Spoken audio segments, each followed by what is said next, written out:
Back with another episode of That's such a Jesus. Q&A ASMR. I'm Random noises. gonna just put. Nah, I trust Raul, but I'm gonna put That says the complete opposite. a timer.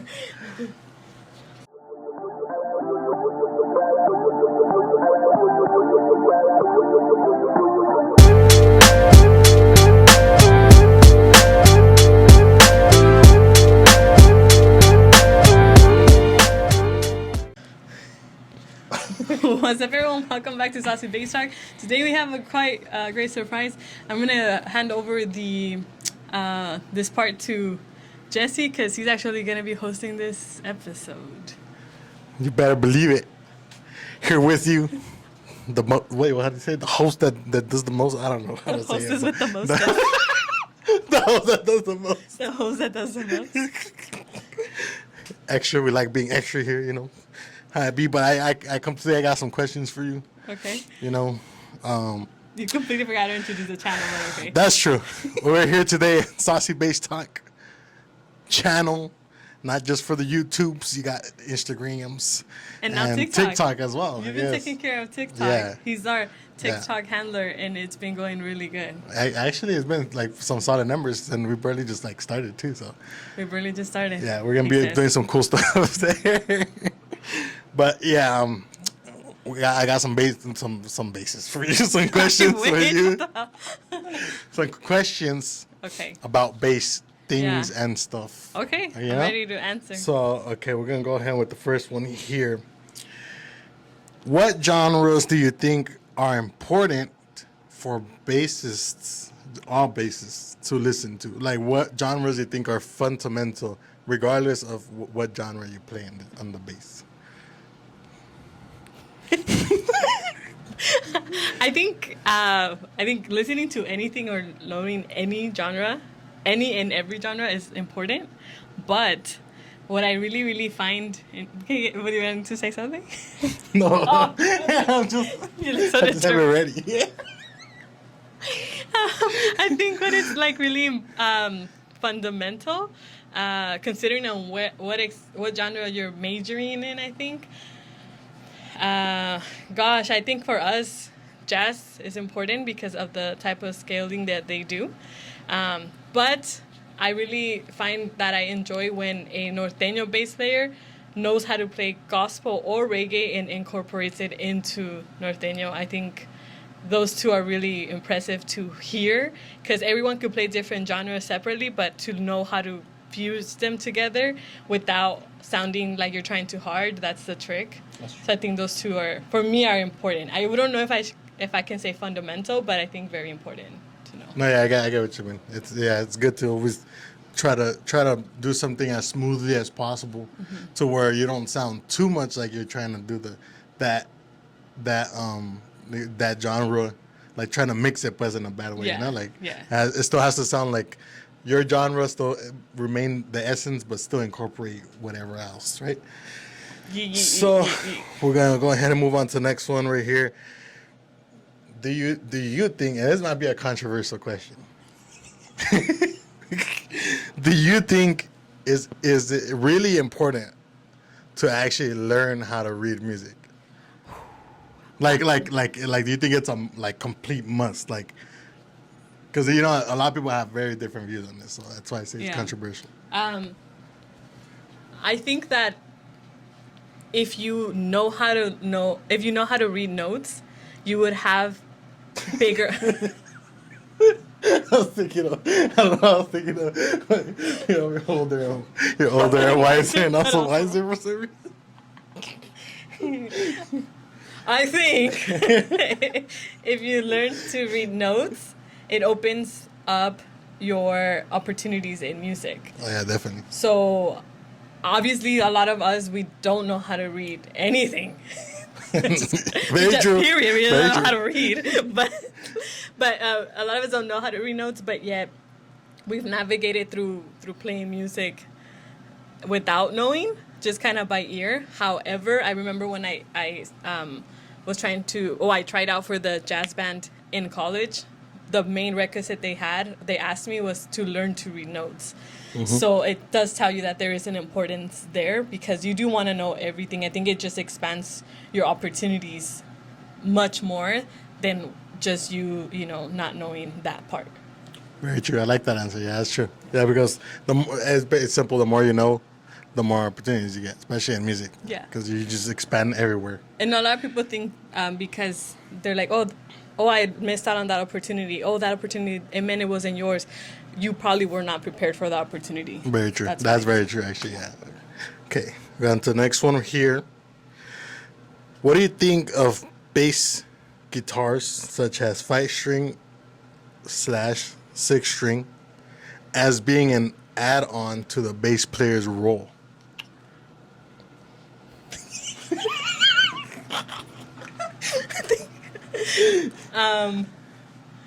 It's crazy because I never thought about it. Although, of course, that those 2 extra strings or that extra string is an add-on. Yeah. But I never thought about it as an add-on. Okay, yeah, I always get thought you. about it as in like you either have a 4 or a 5 or a 6, but never as like, and you have this one. Yeah, yeah. That gives it a positive turn, I think, in my thought. What? I think that having the 5-string bass and the 6-string bass, if incorporated properly into what you're playing and played to the full extent of it, it is the best addition you could have for a bassist, definitely. But if not, if you're not able to incorporate it as you should, then there's really no point of you having those basses. So basically, like, doesn't matter what genre you play as long as you're do it able right. to. Yeah, it's fine. Yeah. I like that. I like that. Okay, we're gonna have to move I in. think it's Move for on. you to like or Go- not. Like, pass or no pass. That's true. We go on to the next one. In your opinion, what is the best bass amp out there? Don't even have to think about it twice. No, just kidding. Oh no! No shade. No shade. Like love and peace here, but definitely GK. GK. Right now, I'm working with the GK Legacy. I'm thinking of naming my child Legacy. I don't know. Just kidding. Legacy 800 watt. No, I mean, the Legacy is a cool name, it's a though. pretty Like cool name. Legacy, it just sounds sick. Legacy, ven pa' acá. Okay. Legacy, deja eso allí. Te va a llevar el señor. Legacy, the Legacy series plus the Infusion series GK, one of the best things. However, if you also have a GK, I want to say it's the MB12, the 212s, 500 watt. It's all you need. I went the extra mile and got the Legacy because I just wanted to be extra, but in reality, you don't need that much power. No, You're fine with the one you have. It's not that deep. it's an abuse of power. It's an abuse of power. Pero for me, GK all day, every day. I love Gallion Kruger. It's the best in the West. For me, that's what I've worked with. I've also worked with Aguilars before, and they're great, but nothing matches the punch that a GK has. No, definitely. I'm not even a bassist, and I still GK is just. I think it's just like a clear. It's a clear. How do you say it? Like gap. To be honest, like it's not even like you'd be like this. These two are really close. Like it's just on everything and clearness, the way your tone comes out, and then you could use it for almost like any kind of genre too, if you really think about it. Because if you want that really thick, like if you're playing, let's say like a metal, right, and the bass needs that really heavy, like como se dice, like growly bass, you could get that easily. Like it's super clean too. Yes. And with most amps, you won't be able to get that. Exactly. Okay, moving on to the next one. Okay, how would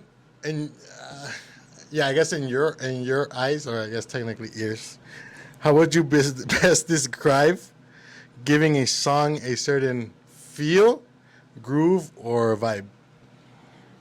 That is a hard question.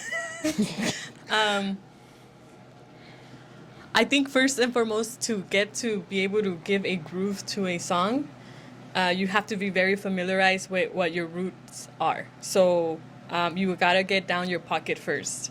You have to get down your base first, and then you could think about doing, be groovy or saucy, or adding that that little extra to your bass.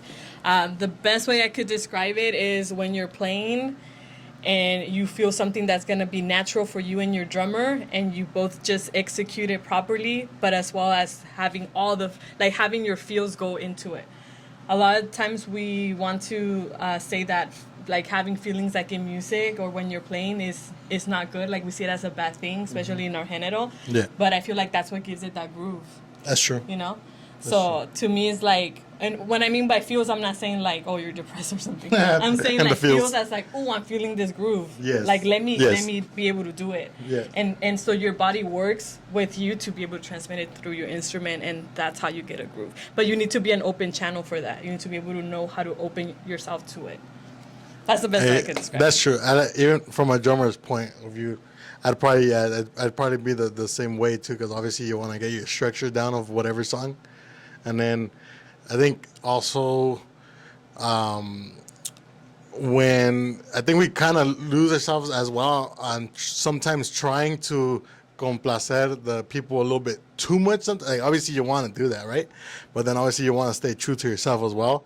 I always felt like whatever song you're playing, I think it's just the easiest way. Like just however you feel in that song, that's what you want to translate to the song. You know, so if kind of for a drummer's point of view, it'd probably be the same. Yeah, I would say so.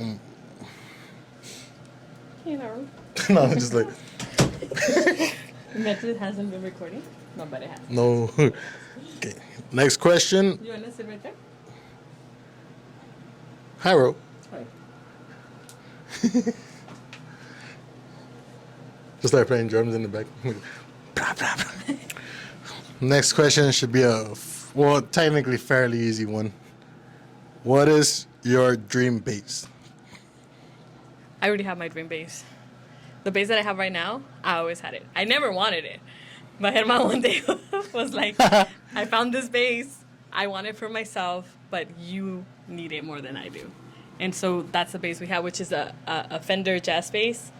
And it's beautiful, and I'm going to insert a picture right there so you guys could see it.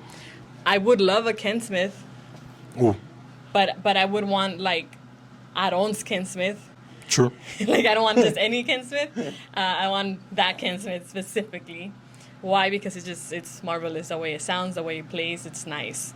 But I don't know. I don't have anything specific that I'm like, this is my dream bass. I really want to buy one.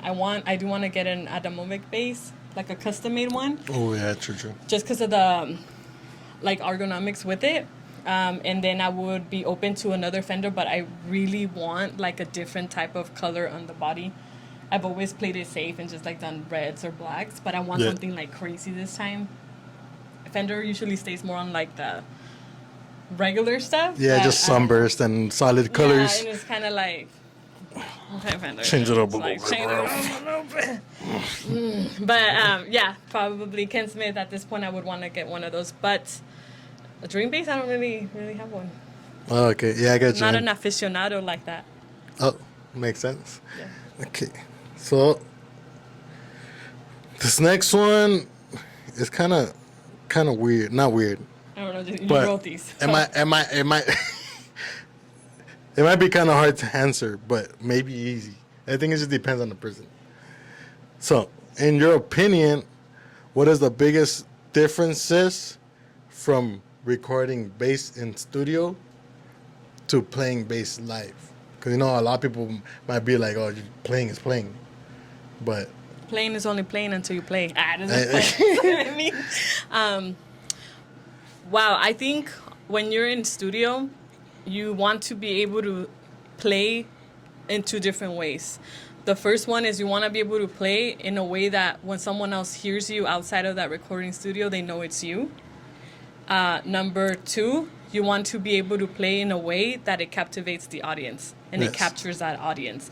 Because these in-studio audios, they'll be played in radios, hopefully, and videos, like, official videos or whatever. And you want to be able to have that whoever you're marketing to, they have to be able to understand what you're doing in music. Yes. They are mainly interested in the feel and the lyrics. Yes, They're not really true. interested in who's recording it, unless it's another musician listening to it, right? That's true. When you play live, there's almost this sense of like relief when you go into playing, like to recording live. And so you do have this sort of magic behind it, which is like you just kind of let yourself go and you just play as is. Because what's something that all the musicians say, oh, anyways, it's studio, so just go for it. I mean, Yes. it's live, so Live just go too, for it, yeah. right? course. But I think in studio you want to be able to have that precision, but then also that maturity for others to be able to understand what you're playing outside of the studio, but also that they know it's you and you're leaving your mark. It's a little bit more serious in a way when you do studio. Yeah, of versus course. live. Yeah, That's you- I think the main differences I could think of right now. yeah, that's true. Because you always want to be more, like when you're recording, everything has to be more articulate, like when in terms of music. Yes, You know, you have a metronome going on as well when Yeah. you're doing in studio. everything's more precise, and like you said, you have that relief if you're like playing live too, where like okay, maybe it's like a tiny little mistake. You know, like it's not Yes. not a really big deal. And the expectation is different as well too. Yeah, because that's when true. you're doing live, That's true. it's almost like, what's live anyway? Just leave it. You want to Yeah, leave just- the most raw footage there Yeah. is. You don't want to be patching. But when it is in studio, sorry to break it to a lot of you guys, but there's a lot of patching going on Yeah. for some musicians. Not Yeah. everyone, but some of them. True. That's what I think of the differences. Okay. And then lastly, what is your current bass setup? So right now, from head to toe, I work with as I mentioned, a Fender. We do have a new preamp on it. Well, it's not that new anymore, but it's new to the bass. It's if I'm not mistaken, a swing preamp. I usually make sure my bass is. I work more like with flats. I like flatten my Yeah. bass, mids, and heights because I work off of the amp, and even the amp stays almost flat. Why? Because that bass requires it like that. If I play with some other bass, I change it up a little bit. But when I go into my GK, I kind of manage those there. I do kick a little bit more of the bass sometimes, and a little bit more of the height, just because that bass is too bassy, and I want it to have a nice kick in it. So GK, Fender, I like my bass kind of prominent, but my high to be like a little kick right there. Okay. Yeah, I got Yep. you, man. Well, thank you Oh, you're welcome. for coming on the show today. It was great having you. Hopefully, it's not the last we see of you. I hope not. I mean, it's your channel, so It is my channel. most likely you're gonna be here a I lot. probably will be here. Yes. But thank you for coming on today. This was Saucy Bass Talk. Stay tuned for more. Thank you very much. Bye.